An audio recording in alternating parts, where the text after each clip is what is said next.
You weren't supposed to notice this. Not in the middle of a crypto slowdown. Not while headlines whispered about cooling volumes and fading hype. And definitely not while retail investors were quietly losing confidence. But in the shadows of falling digital asset prices, something else happened. Etoro just posted record quarterly profit, and the stock exploded upward, while crypto revenue dropped 38%. Let that sink in. A platform historically built on crypto just watched its core revenue shrink and still printed $69 million in GAAP net income for Q4. Adjusted net income hit $70 million.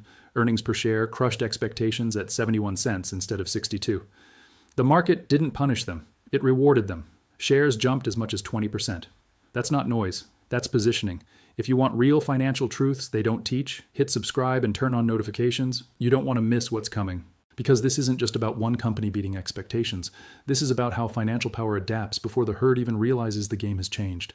Total revenue fell 34% year over year to $3.875 billion. Crypto asset revenue dropped to $3.593 billion. On the surface, that looks like weakness, but underneath, something else was building. While retail traders panicked about cooling crypto prices, net trading income from equities, commodities, and currencies climbed 43%. Crypto derivatives flipped from a $130 million loss to a $74 million gain. Net interest income rose 13%. Cash flow from operations jumped 18%. Assets under management climbed to $18.5 billion. Funded accounts rose to nearly 3.9 million. Money transfers in January surged 68% year over year. Do you see the pattern? When one liquidity door closes, another opens. The public sees crypto revenue down 38% and assumes weakness. Institutions see diversification, cash reserves of $1.3 billion, expanding margins, and a company learning how to survive outside of hype cycles. And they move first. This is how silent wealth transfers happen. Retail traders are trained to chase narrative. Crypto is hot, they pile in. Crypto cools, they panic. Meanwhile, platforms like Etoro quietly widen their ecosystem. They add AI tools. They build marketplaces. They expand asset classes. They fortify cash positions. And when the storm hits, they don't drown. They accumulate. In 2025, 94% of Etoro's revenue still came from crypto assets. That tells you how concentrated the model was. But management understood something most retail investors never internalize. Cycles are weapons. If you survive the cycle, you control the next one. Crypto is not dead. It is repricing. And repricing is where elites make their moves. When digital assets cooled, volatility didn't disappear. It shifted. That shift created derivative opportunity. It created interest income. It created spread capture. It created room for share repurchases. They even expanded their buyback program by another $100 million. Why buy back stock now? Because insiders believe the current valuation doesn't reflect future positioning. And here's the twist. Even after the rally, the stock remains roughly 52% below its all-time highs. That's the part nobody is talking about. The rally looks dramatic, but zoom out. It's still underwater, which means two things are simultaneously true. Retail investors who bought at the top are still trapped in drawdown psychology, and institutions can accumulate below prior euphoric valuations. This is how markets psychologically cleanse themselves. First comes euphoria, then collapse, then apathy, then quiet accumulation, and finally, expansion. The media will tell you this earnings beat proves resilience, but resilience is only half the story. The deeper layer is strategic adaptation before the next liquidity wave hits. Platforms that survive downturns become gatekeepers of the next bull cycle, and gatekeepers capture flow. Flow is everything. When funded accounts climb from 3.81 million to 3.85 million in January alone, when money transfers surge nearly 70% year over year, that's not stagnation. That's inflow during fear. That's capital repositioning quietly. Fear is the most powerful liquidity engine in markets. When retail traders fear losses, they move assets. When they fear missing out, they chase rallies. Both behaviors generate volume. Both behaviors create revenue for intermediaries. The platform doesn't need the asset to go up forever. It needs participation. And participation is driven by psychology, not fundamentals. Look at the numbers again. Full year 2025 revenue reached $13.838 billion, up 9% from 2024. GAAP net income rose 12%. Adjusted net income rose 10%. Cash flow strengthened. That's not collapse. That's evolution. The crypto revenue drop tells you something about volatility compression. But the derivatives swing from massive loss to meaningful gain tells you they learned from prior mistakes. When markets punish narrow models, adaptability becomes alpha. This is the hidden layer of financial systems most people never examine. The battlefield is not price charts. It's human emotion. Fear compresses multiples. Greed expands them. Media narratives amplify both. Retail traders think they're trading assets. In reality, they're reacting to emotional stimuli engineered at scale. When crypto prices retreat, headlines scream, slow down. Retail confidence drops. Volume shifts. But institutions don't disappear, they reposition. Etoro's management leaned into AI tools like Tori AI Analyst. Why? Because data is leverage. If you can guide user behavior, enhance engagement, and retain capital during downturns, you stabilize revenue streams.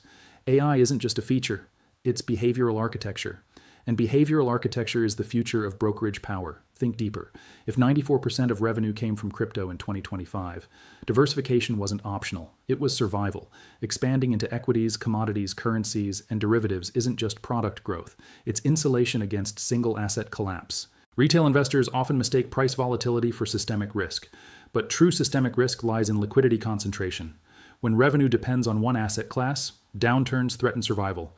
When revenue spreads across instruments, downturns become rebalancing opportunities. That's what just happened here. The stock jumped between 14 and 20% after earnings.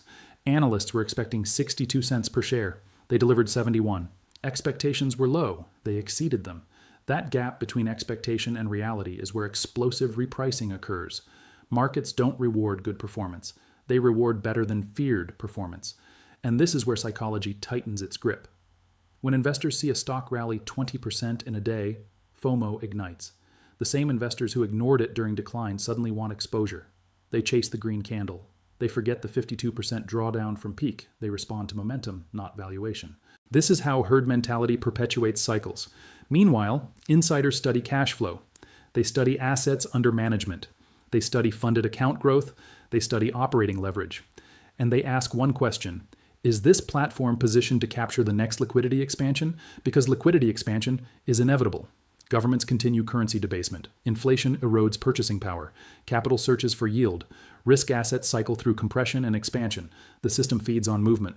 Etoro sitting on $1.3 billion in cash and short-term investments is not trivial.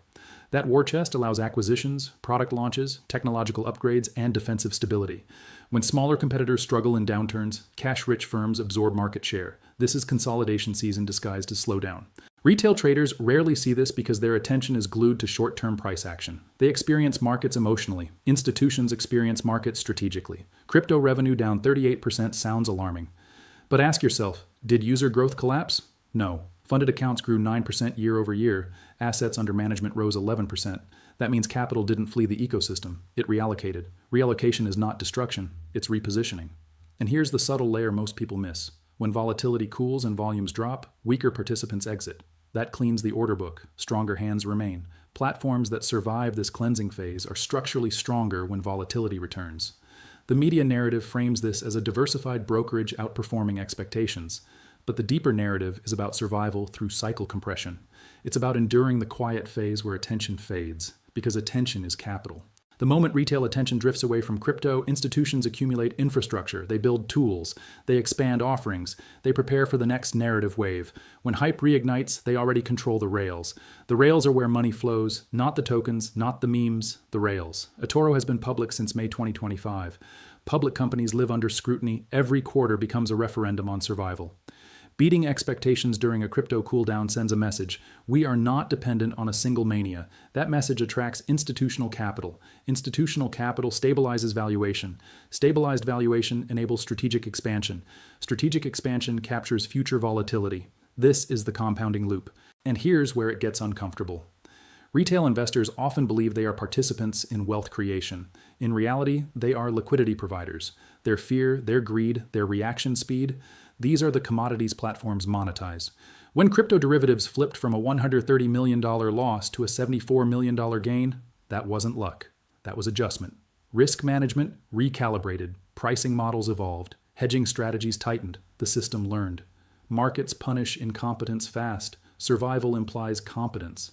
Now imagine the broader macro backdrop. Global debt levels remain elevated. Currency purchasing power continues to erode over time. Risk assets oscillate between panic and euphoria. In that environment, platforms facilitating multi-asset access become critical infrastructure. Infrastructure companies rarely die quietly. They consolidate power. And when power consolidates, competition narrows. When competition narrows, pricing power increases. Pricing power enhances margins. Margins fuel buybacks and expansion. And expansion attracts more capital. You're watching the early phase of that cycle. But here's the warning. If crypto re-enters a euphoric phase, revenue concentration could surge again. That concentration reintroduces fragility. The lesson from this quarter is diversification. The temptation in the next bull run will be overexposure. Will management maintain discipline? Or will the lure of explosive crypto volume distort strategic balance? Because markets have a way of seducing even the disciplined. Right now, the stock rally looks like validation. But remember, it's still down more than 50% from peak. That tells you prior enthusiasm overshot fundamentals.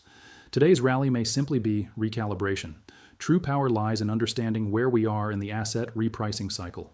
Phase 1, speculative excess. Phase 2, sharp correction. Phase 3, narrative decay and apathy. Phase 4, quiet structural strengthening. Phase 5, renewed expansion with stronger foundations. Which phase are we entering? The surge in January money transfers, up 68% year over year, hints at re-engagement. That's capital movement during uncertainty. That's investors preparing for something. Maybe it's anticipation of rate shifts. Maybe it's crypto stabilization. Maybe it's equity rotation. Whatever the catalyst, movement precedes volatility. Volatility precedes opportunity. Opportunity precedes wealth transfer, but only for those positioned correctly. Here's the psychological trap. When a stock jumps 20%, retail traders assume the opportunity has passed or just begun. They react emotionally either way. Institutions analyze the balance sheet and strategic trajectory. They ask whether cash flow sustainability justifies higher multiples. If earnings stability improves during downturns, the risk profile changes. Lower perceived risk justifies higher valuation bands. That's repricing logic. The platform also expanded its share repurchase authorization to $150 million remaining. Buybacks during depressed valuations amplify long-term shareholder value. They reduce share count. They increase earnings per share mechanically. They signal confidence. Signals matter. Markets interpret signals as intention. Intention drives capital allocation. Capital allocation shapes price action. Price action influences psychology. Psychology loops back into capital allocation. It's a feedback system, and you are either inside the loop consciously or reacting to it unconsciously. The real battlefield isn't crypto versus equities. It's clarity versus manipulation. Media narratives emphasize revenue decline. Press releases emphasize profit beat. Both are true. But which truth dominates depends on who controls attention. Attention is finite. Capital follows attention. Whoever commands attention steers liquidity. Platforms that integrate AI, diversify revenue, and strengthen cash reserves during downturns are preparing to steer liquidity when optimism returns. This isn't conspiracy. It's structure. Financial ecosystems reward adaptability. Etoro demonstrated that it is more than a one-asset story. That matters in a market quick to punish narrow models. But here's the final layer most people ignore. Every brokerage profits from participation. Participation is driven by emotion. Emotion is shaped by narrative. Narrative is amplified by media. Media responds to price action, and price action is influenced by capital concentration. If you understand that loop, you stop chasing candles and start studying flows. So ask yourself this. Are you reacting to headlines or analyzing balance sheets? Are you chasing rallies or positioning during apathy? Are you trading emotion or studying structural evolution? Because this quarter wasn't just about earnings. It was about survival through contraction. It was about silent strengthening while the crowd looked elsewhere. It was about proving that profitability doesn't require perpetual hype. And in financial systems built on volatility, the ability to endure low volatility is power. The stock jumped. Retail traders felt excitement. Analysts updated price targets. But the deeper story is about infrastructure resilience and cycle positioning. When the next liquidity wave hits, whether triggered by macro shifts, crypto resurgence, or risk on rotation, platforms that survived contraction will capture disproportionate flow. And flow is where the real money lives. Remember this, markets don't transfer wealth randomly. They transfer wealth from the emotionally reactive to the strategically patient. So here's the question you need to answer honestly. When the next narrative storm arrives, will you be the one reacting or the one already positioned? Drop your thoughts in the comments. Do you think this rally marks the beginning of a structural comeback or just a temporary repricing inside a longer consolidation? Send this to someone who needs to hear it. And if you want more breakdowns that expose how financial power really moves beneath the surface, hit subscribe and turn on notifications, because the next cycle is already forming, and most people won't see it coming.